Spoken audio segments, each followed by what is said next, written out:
The governor of Tamil Nadu should immediately call actor Vijay to prove his strength.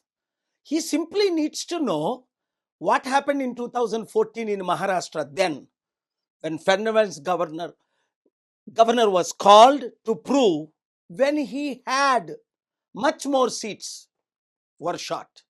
And 2018, Karnataka governor called Yediyurappa to prove his, when there were 10 seats less. Vijay only short of 2.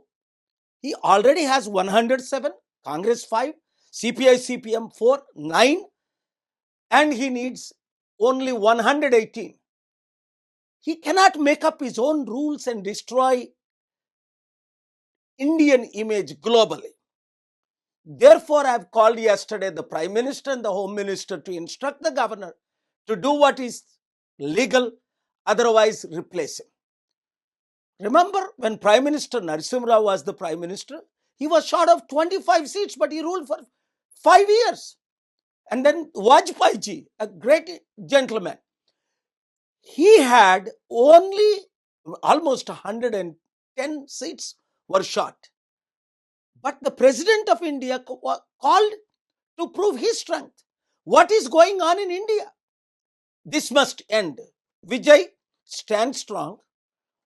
God is with you, people are with you, we are with you, world is with you. You will be put on the world map. Let us do great and mighty things in the next 6 months, because you will always have a problem. Because you are short of, when you are short of 2 seats, 5 seats, the VCK government is asking you Deputy Chief Minister post, cabinet post, and one of your seats, just for 2 seats. What a greed it is.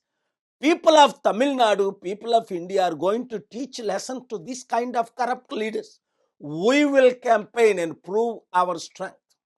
As I told you yesterday to many of my friends. చూడండి తెలుగు మిత్రులారా, ప్రార్థించండి. మన దేశం దిశ దశ ఎట్లా వెళ్తుంది చాలా విచిత్రం. ఇప్పుడు తమిళనాడు గవర్నర్ విజయ్ని మరలా పిలకపోవడానికి షాకింగ్గా లేదా మీకు? 2014లో మహారాష్ట్ర గవర్నర్ ఫెర్నాండెస్ గవర్నమెంట్ని పిలిచాడు కదా, అప్పుడు ఎన్ని సీట్లు తక్కువ ఉంటే 10-15.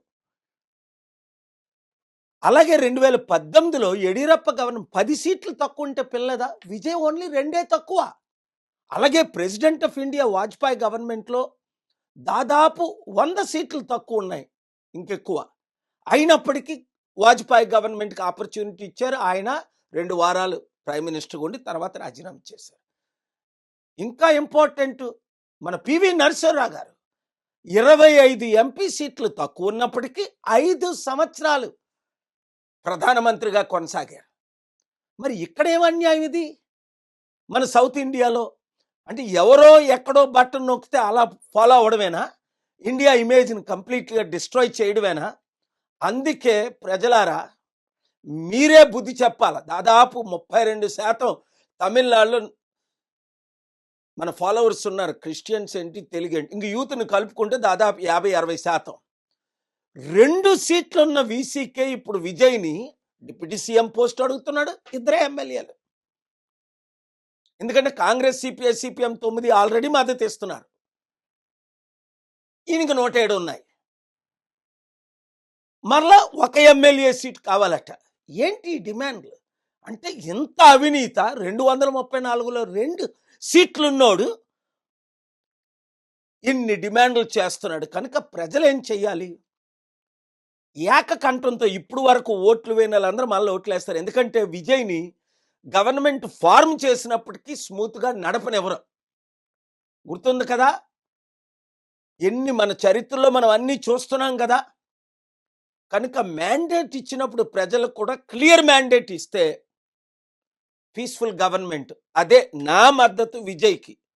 ఎప్పుడైతే స్టాలిన్ మన శాంతి సభకు పర్మిషన్లు ఇవ్వలేదో, అల్లరి పెట్టాడో, ఇబ్బందులు పెట్టాడో, ఆ రోజు నుండే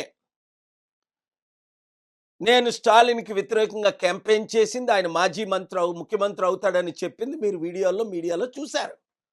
శాంతికి విరోధంగా ఉన్న వారిని ఎవరినైనా సరే మనం చిత్తుగా ఓడించాలి. అభివృద్ధికి విరోధంగా ఉన్నవారిని. రండి అందరం కలిపి విజయ్కి సపోర్ట్ చేద్దాం. అవసరం అయితే ఒక 3 నెలల్లో 6 నెలల తర్వాత ఆయనకి ఎక్కువ ఇబ్బంది పెడితే మరల జనరల్ ఎలక్షన్కి వెళ్దాం. 107 కాదు 170 180 వచ్చేటట్టు మనం అందరం క్యాంపెయిన్ చేద్దాం. ఈ వీడియో ప్రతి ఒక్కరికి షేర్ చేయండి. Thank you very much.